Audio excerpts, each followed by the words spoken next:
Have you ever caught yourself thinking that an old house feels oddly uncomfortable, even though everything looks rich and solid? High ceilings, thick walls, heavy doors, and then a narrow, steep staircase where your foot cannot fully land and your body presses against the wall. The strangest part is it is not rare, and not just one architect's quirk. These staircases repeat in different countries, as if someone once set a rule and everyone kept copying it. But the staircase is only the first thread. Then you run into things they do not really show in textbooks.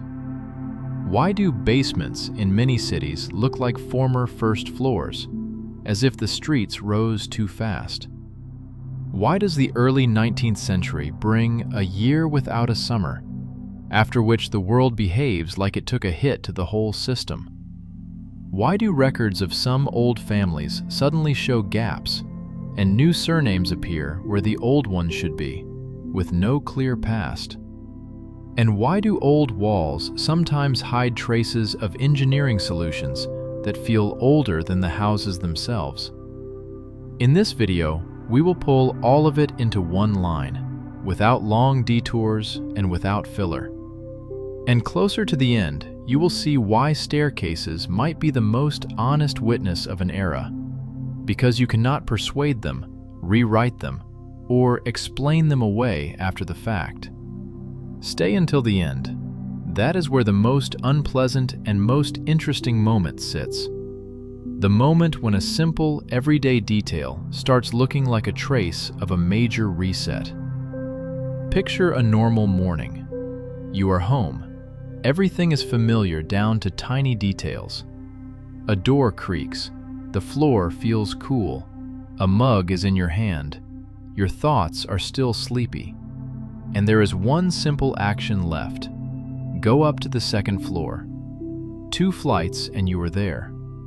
But right here, the house suddenly stops being a house and turns into an obstacle course. The steps are narrow. Your foot cannot fully fit. Your heel hangs off. The rise is high. Like you are not walking, but climbing, again and again. And the angle is so sharp, your body automatically leans toward the wall. You take one step, and without thinking, you look for the handrail. Another step. Your shoulder brushes the wall. One more, and an unpleasant thought clicks in your head. One wrong move here, and it ends badly. And this is not a story about a bad renovation, and not someone's careless mistake. These staircases show up again and again in 19th century residential buildings, in different cities, in different countries, as if there was one quiet standard and it was repeated without questions. Why is the climb upstairs so often built like the house does not welcome the human body? Why does it look like it was made for different proportions? And why do the same solutions appear on different continents? Today, we will treat this like an investigation. No fog, no pretty legends. We will look at details, test explanations, and assemble the picture piece by piece. But to understand the staircase, you have to stop looking at it alone. It is part of a bigger plan. So first, we will look at the house itself as evidence. Pay attention to the ceilings, the windows, the walls, the sense of scale, and you will see why this tight staircase feels less like an accident and more like a signal. The first explanation always sounds comfortable and almost identical everywhere. They saved space. City land was expensive. Every meter mattered.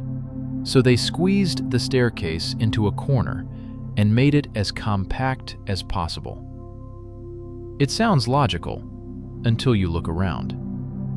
Because in the very same houses, You can easily find spaces that were clearly not built by someone counting centimeters. Wide halls. Living rooms that could fit a long table for 10 people. Pantries that feel like a whole extra room. Sometimes even entire rooms where you could walk in circles and not bother anyone. So the question is simple. If there was enough space for show and grandeur, why was there not enough space for a safe climb upstairs? And not in one house, but across what feels like an entire era. Then people usually say this: well, these are just residential buildings. In palaces and theaters, the staircases are normal, different purpose, different attention to comfort. But that only makes it stranger. Because gentle staircases were already known. People could calculate a step, a riser height, a tread width. They could build handrails, landings, turns. And you can see all of it in public buildings of the same time. So it is not that they did not know how. It is that, for some reason, ordinary housing kept choosing a different solution. Then another version enters the story: taxes. The idea is that somewhere you paid based on floor count, so owners made floors taller and stairs steeper to reduce the official number of floors. It sounds clever, but it also sounds like a neat legend. Different countries, different rules, different systems, yet the staircases repeat the same scenario. And here is where we should step away from paper explanations and look at what is often more honest than any theory: how it felt in real life, and what eyewitnesses actually wrote. The first explanation always sounds comfortable and almost identical everywhere. They saved space. City land was expensive. Every meter mattered. So they squeezed the staircase into a corner and made it as compact as possible. It sounds logical until you look around. Because in the very same houses, you can easily find spaces that were clearly not built by someone counting centimeters. Wide halls, living rooms that could fit a long table for 10 people, pantries that feel like a whole extra room, sometimes even entire rooms where you could walk in circles and not bother anyone. So the question is simple. If there was enough space for show and grandeur, why was there not enough space for a safe climb upstairs? And not in one house, but across what feels like an entire era. Then people usually say this: well, these are just residential buildings. In palaces and theaters, the staircases are normal, different purpose, different attention to comfort. But that only makes it stranger. Because gentle staircases were already known. People could calculate a step, a riser height, a tread width.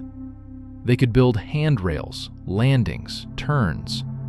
And you can see all of it in public buildings of the same time. So it is not that they did not know how. It is that, for some reason, ordinary housing kept choosing a different solution. Then another version enters the story: taxes. The idea is that somewhere you paid based on floor count, so owners made floors taller and stairs steeper to reduce the official number of floors. It sounds clever, but it also sounds like a neat legend. Different countries, different rules, different systems, yet the staircases repeat the same scenario. And again, we reach the same point. It is time to step away from paper explanations, to look at what is usually more honest than theory, how it felt in real life, and what eyewitnesses actually wrote. The first explanation always sounds comfortable and almost identical everywhere. They saved space. City land was expensive. Every meter mattered. So they squeezed the staircase into a corner and made it as compact as possible. It sounds logical until you look around, because in the very same houses, you can easily find spaces that were clearly not built by someone counting centimeters. Wide halls, living rooms that could fit a long table for 10 people, pantries that feel like a whole extra room, sometimes even entire rooms where you could walk in circles and not bother anyone. So the question is simple. If there was enough space for show and grandeur, why was there not enough space for a safe climb upstairs? And not in one house, but across what feels like an entire era. Then people usually say this, well, these are just residential buildings. In palaces and theaters, the staircases are normal, different purpose, different attention to comfort. But that only makes it stranger, because gentle staircases were already known. People could calculate a step, a riser height, a tread width. They could build handrails, landings, turns. And you can see all of it in public buildings of the same time. So it is not that they did not know how. It is that, for some reason, ordinary housing kept choosing a different solution. Then another version enters the story: taxes. The idea is that somewhere you paid based on floor count. So owners made floors taller and stairs steeper to reduce the official number of floors. It sounds clever, but it also sounds like a neat legend. Different countries, different rules, different systems, yet the staircases repeat the same scenario. And here is where we should step away from paper explanations and look at what is often more honest than any theory: how it felt in real life, and what eyewitnesses actually wrote. In the 19th century, people really were shorter than we are today. That is a fact. And it looks like it should explain everything. The average man was roughly 165 to 170 centimeters. The average woman, about 155 to 160. So feet were shorter too, often around 25 to 27 centimeters for men.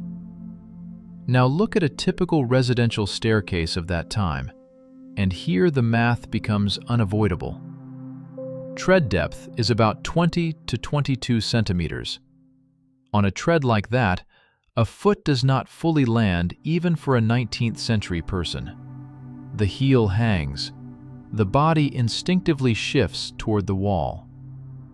Add a riser higher than 25 centimeters and a slope close to 50, sometimes close to 60 degrees. And it is not walking anymore. It is controlled climbing, every single step. So the discomfort is not explained by, "we got bigger." This design was uncomfortable even back then. And here comes the question many people do not like. If the staircase does not fit the people who walk on it, then it was built by a different logic, or for different parameters. Imagine a person with a foot length of 15 to 18 centimeters. For them, a 22 centimeter tread is already comfortable, and a sharp slope stops being torture, especially if that person is agile and used to tight passages. You can say, it was for servants. But in many houses, this was the only staircase, and everyone used it. From this point on, we stop arguing about feelings and start looking for a system of signs. Because one strange element can be an accident. A repeated pattern is evidence. There are too many similar staircases to call it a rare style. So it gets tougher from here. We will step beyond the staircase and look at what else in those houses feels not quite like our world. And here we hit an unpleasant fork. Either 19th century architects built things that did not fit people on a massive scale, and nobody was bothered by it, Or these houses were built from someone else's template, for different proportions and a different daily life. Then the contrast starts making sense.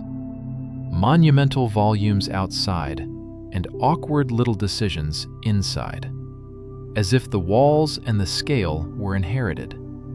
But the staircases and passages were later attempts to adapt someone else's structure to our life quickly, without time for perfection. But we need more markers, and they are there. Look at old cities. In many places, the first floors seem to have sunk into the ground by a meter and a half, sometimes 2. Windows turned into half-basement windows. Entrances ended up below street level. And this repeats in different countries. Officially, this is blamed on the cultural layer. Streets rose because of dirt, constant repairs, rebuilding, new pavement, century after century. But when there are many examples, another question appears. Why does the rise look too abrupt, as if the city was covered all at once, not built up slowly over time? If it was an event, it should have a date. And one date keeps showing up: 1816. The year without a summer. In different parts of the world, snow fell in summer, crops died, people froze, and panic grew in the cities. The official explanation is the Tambora eruption in 1815. But ash does not raise street levels by a meter-thick layer. It settles thin. So again we hit the thought that the early 19th century may have held more than the simple story we repeat today. And if cities went through that kind of shock, it should have hit people no less than stone. Numbers, families, memory. But there is a detail that knocks the ground from under the official picture even harder than steep steps. Walk into an old neighborhood and you will see strange basements that do not lead down, but almost like they lead into the past. Windows are almost at asphalt level, sometimes lower. Frames are buried. The sill is around knee height. Outside you can see half an arch, like an entire floor was simply covered and forgotten. Inside, normal ceiling height, real doors, traces of finishing, sometimes even old fireplace niches. And the feeling is clear. This was not a basement. This was a proper first level, until the street rose. The official explanation sounds calm: cultural layer, centuries of trash, repairs, added soil, repaved streets, and the city slowly grew upward. The problem is the tempo. When there are many such houses, and all of them show the same cut, 1 meter, 1.5, 2, you have to ask why it looks like a jump, not a slow build. If streets rose gradually, you would expect different depths, different stages, different solutions. Not the same picture repeated like a carbon copy. So a simple thought appears. If it was covered fast, it was an event. Not everyday dirt, and not repairs for centuries. Something that, in a short time, changed the level of the city everywhere at once. And here the investigation moves to a different level. We stop staring at walls and start searching for a date. Because big events always leave traces. In chronicles, in letters, in newspapers, in weather, in people's fears. You just need to find the moment when the world jerked and then settled. And in chronicles, a strange time marker shows up, like someone placed a bookmark right at the start of the 19th century. 1815 to 1816. That same year without a summer. When the familiar season suddenly breaks In some places, frosts hit in the middle of what should have been warmth. In others, cold rains drag on for weeks. Somewhere, frost appears in June. Fields behave like someone switched off the sun. Then the chain reaction follows, like it always does after a climate shock. Harvests fall, food prices spike, markets panic. People start saving on everything. Migration begins, diseases spread easier, cities get nervous and loud. This is not a small, bad harvest. It is a system-level jolt, recorded in letters, newspapers, reports, and by local authorities. Most people know the official explanation, the Tambora eruption in Indonesia in 1815. The logic is simple. Ash and aerosols in the atmosphere, less sunlight, colder weather, and the chain reaction starts. But there is an uncomfortable question you cannot throw away. If we reduce everything to one volcano, why do we see too many signs of a sharp shift in different places at once? And why do some effects look not like a thin haze, but like a rough intervention, as if a giant wave of change passed through cities? Maybe Tambora was part of the picture, not the whole picture. Maybe several factors hit together, and we remember the most convenient one. And if it was really as hard as sources describe, it must show up not only in emotions, but also in numbers. Because mass shocks always leave marks in demographics, in migration, in recovery speed, in who stays and who disappears. Now look at the numbers, because numbers rarely lie. In the early 19th century, the planet had about 1 billion people. By the end of the century, almost twice that. And it is presented as a triumph of progress and medicine. But remember what medicine actually was.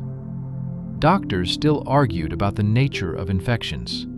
Surgeries happened without pain relief. Antibiotics did not exist. Urban hygiene was weak. Water was often questionable. Epidemics came in waves. In that world, a sharp population rise looks less like a calm climb and more like recovery after a dip.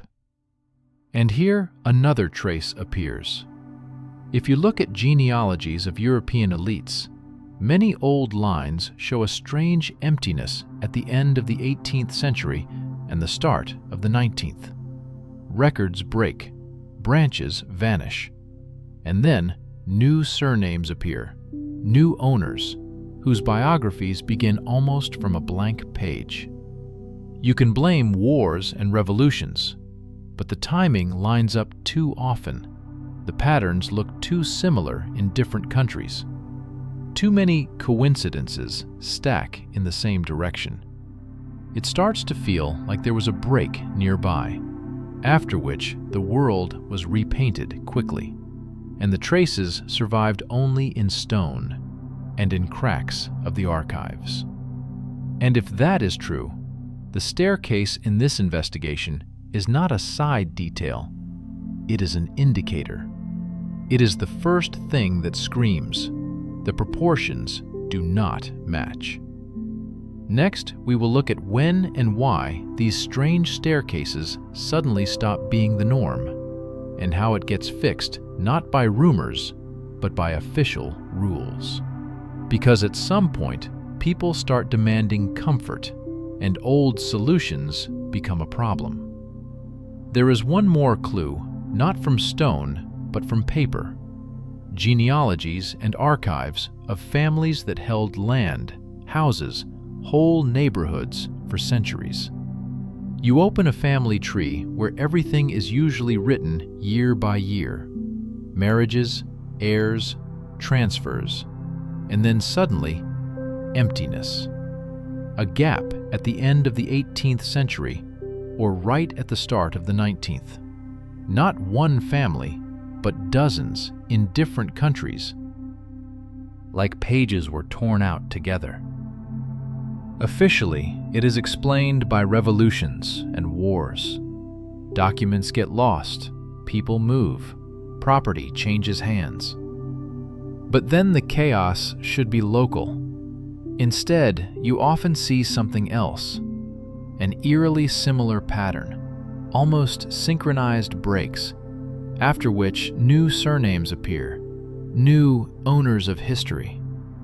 Origins are described vaguely.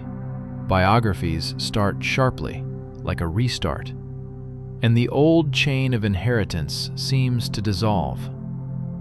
The strangest part is not that archives can disappear. The strangest part is the scale, and how convenient that amnesia is. When many families lose connecting links at the same time, it becomes easier to redistribute assets, rename statuses, and claim that it was always like this.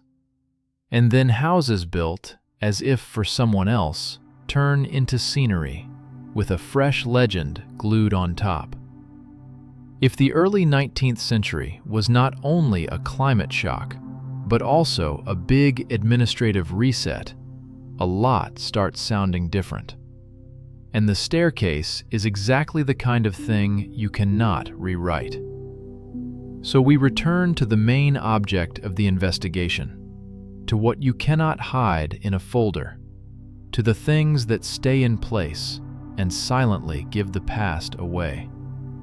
And then in sources, a strange boundary appears, as if someone drew a line across the middle of the century. What people tolerated quietly for decades suddenly becomes a public problem. Architects write notes, engineers argue, city commissions discuss dangerous staircases. In new projects, they draw different proportions more and more often. A language of rules appears. How many centimeters a step should have, the maximum rise, where landings must be, what kind of handrail counts as normal. The most telling part is that it does not happen in one city and not in one country. At first, these are recommendations. Then they become mandatory norms for new houses and apartment buildings. The strange, almost vertical staircase starts looking like a sign of a bad building, not a normal feature of the era. And people feel the difference instantly in their bodies. Where they used to climb carefully and sideways, now they walk straight and calm. What changed? In many ways, the rhythm of the city and the density. More tenants in the same houses, more movement, more reasons for conflicts with owners. Plus, light. Gas lamps, then electricity, make stairwells visible. Everything that was somehow acceptable suddenly stands out. Darkness no longer hides discomfort.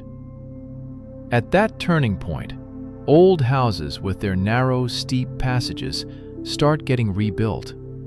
Doorways widened, flights reshaped, proper railings installed. As if society finally admitted it honestly, the old logic was not about comfort, it was about something else. So we end up with two explanations, and both sound unpleasant because they change the usual picture of the 19th century. The first explanation rests on a simple idea. The craft could survive, while the meaning of everyday comfort got lost. They still knew how to fire bricks well, lay stone precisely, dry beams and fit them correctly.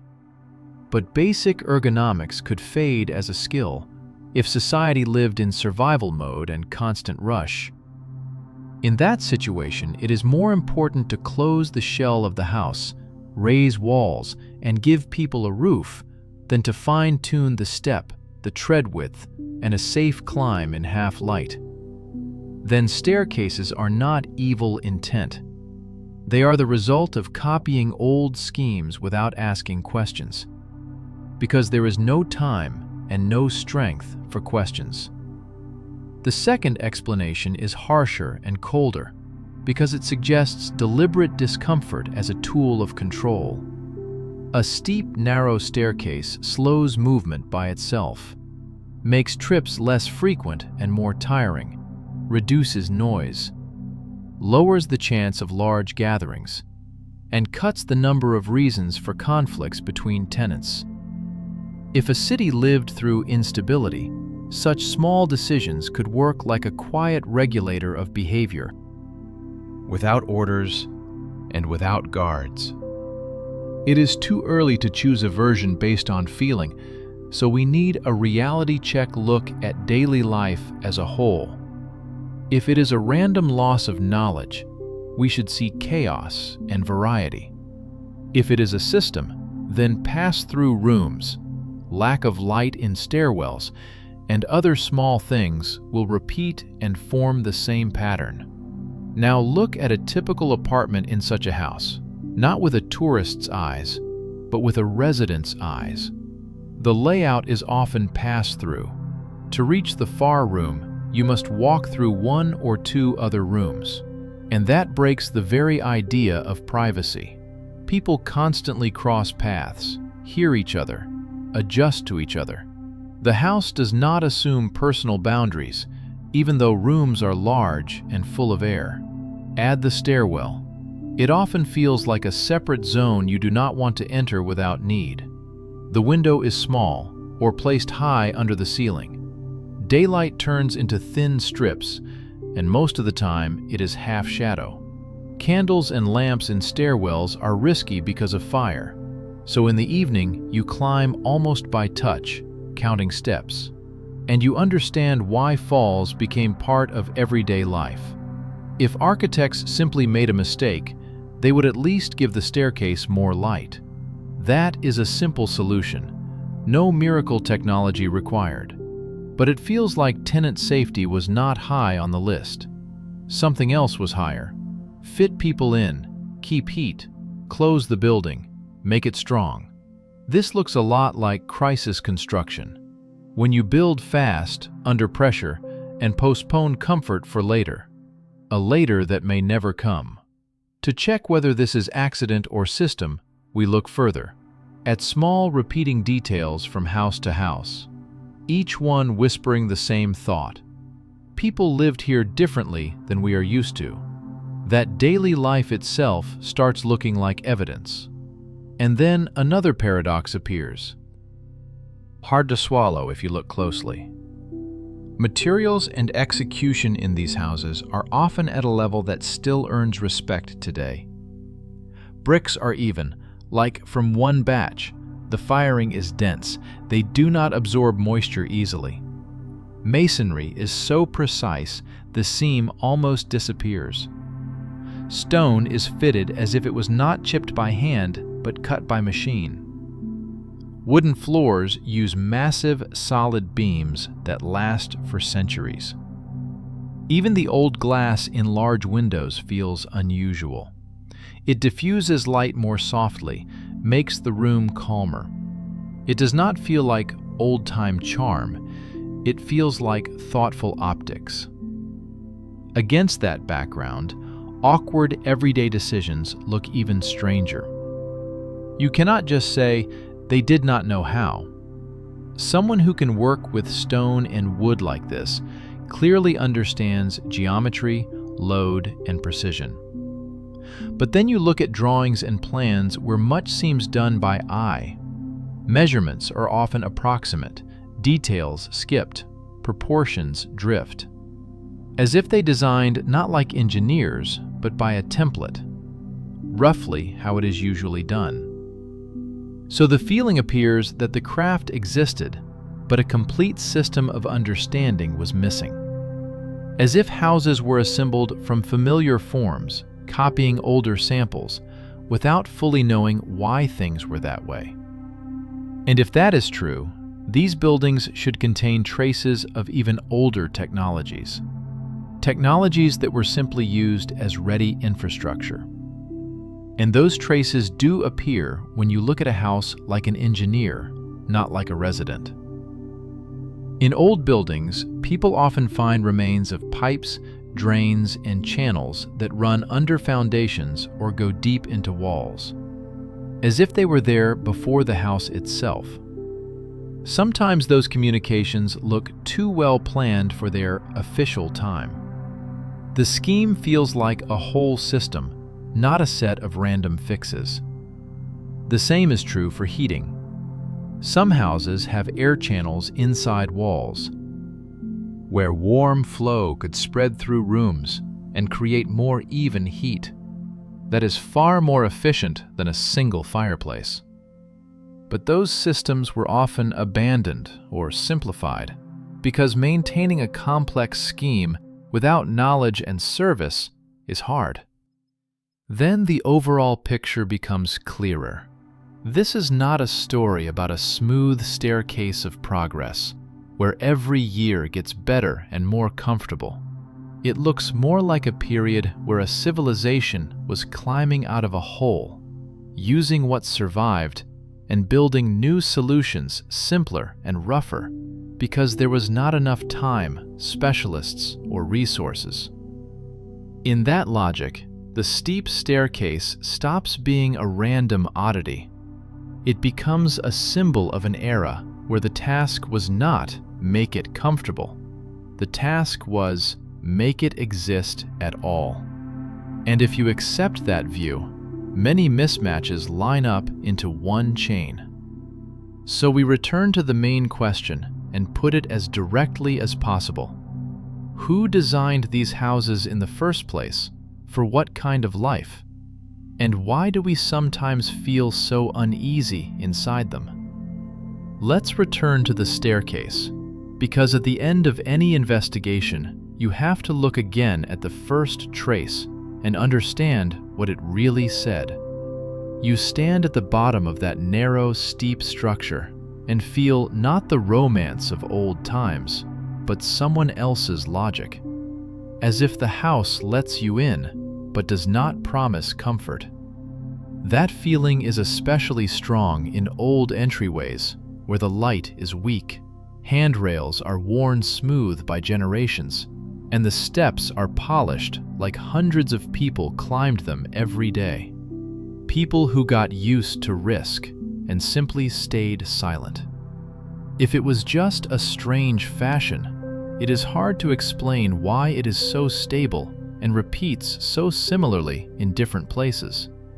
If it was only saving space, it is unclear why they saved space exactly on the route everyone uses.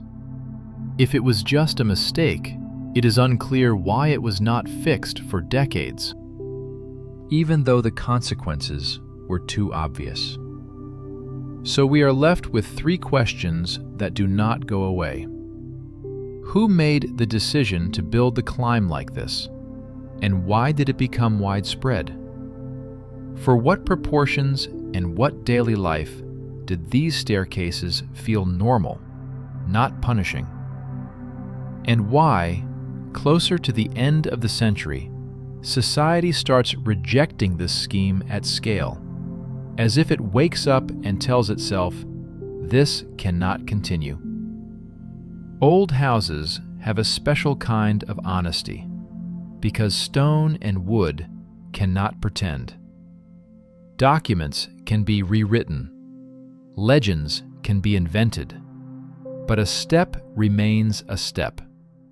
And when you climb it, holding the rail and counting your moves, your body understands.